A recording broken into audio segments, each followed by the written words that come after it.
ఈరోజు ఏదైతే స్థానిక సంస్థల్లో మన రాష్ట్ర గవర్నమెంట్ మనకి 42% రిజర్వేషన్ కేటాయించడం జరిగింది. అందులో భాగంగా కొంతమంది ఓసీలు మన పైన కుట్రతో వాళ్ళు కేసు వేయడంతో మన స్థానిక సంస్థల్లో ఆగిపోవడం జరిగింది. ఈ రాష్ట్రంలో బీసీలు 60% మంది బీసీలు ఉన్నారు. ఈ రాష్ట్రంలో 60% మంది ఉన్న బీసీలకు 42% ఇవ్వడానికి కూడా ఓసీలు నోచుకోలేకపోతారు. గత కొన్ని రోజుల క్రితము ఓసీలు అందరూ కలిసి ఈడబ్ల్యూఎస్ రిజర్వేషన్ తెచ్చుకున్నారు. ఈడబ్ల్యూఎస్ రిజర్వ్ అంటే ఎకనామికల్లీ వీకర్ సెక్షన్ కింద వాళ్ళు రాష్ట్రంలో కానీ దేశాల్లో కానీ కేవలం 5% మంది ఓసీలు ఉన్నారు.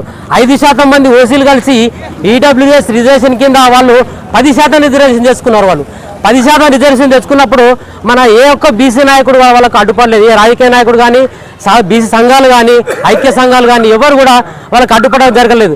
కాబట్టి ఈరోజు మనం ఈ రాష్ట్రంలో 60% మంది బీసీలు ఉన్నా కానీ మనం ఒక 42% మంది తీసుకున్నామంటే వాళ్ళు మనం ఓచుకోలేకపోతున్నారు ఈ రాష్ట్రంలో. ఖబర్దార్ ఓసీలారా, ఎందుకంటే ఈ రాష్ట్రంలో ఎమ్మెల్యేలు 60% మంది ఉన్న మనము కేవలం 19 మంది బీసీలు మాత్రం ఉన్నారు. వాళ్ళు మాత్రం 70% మంది వాళ్ళు ఎమ్మెల్యేలు ఉన్నారు.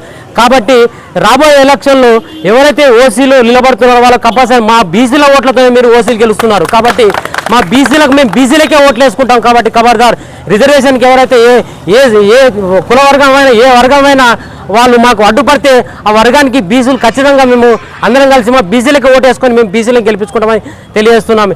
ఎందుకంటే ఈ రాష్ట్రాల్లో అన్ని కుల సంఘాలు కలిసి అన్ని రాష్ట్ర పార్టీలు కలిసి అన్ని కలిసి బీసీకి మద్దతు తెలుపుతున్నాం. కాబట్టి అందరూ దీన్ని అమలు చేయాలని కోరుతున్నాం. ఇంకోటి సెంట్రల్ గవర్నమెంట్ కూడా మన బీసీ పెండింగ్ ఉన్నది కాబట్టి అది కూడా దయచేసి తొందరగా అమలు చేస్తే బీసీ ఎలక్షన్లు కూడా జరుపుకోవాలని తెలియజేస్తున్నాము.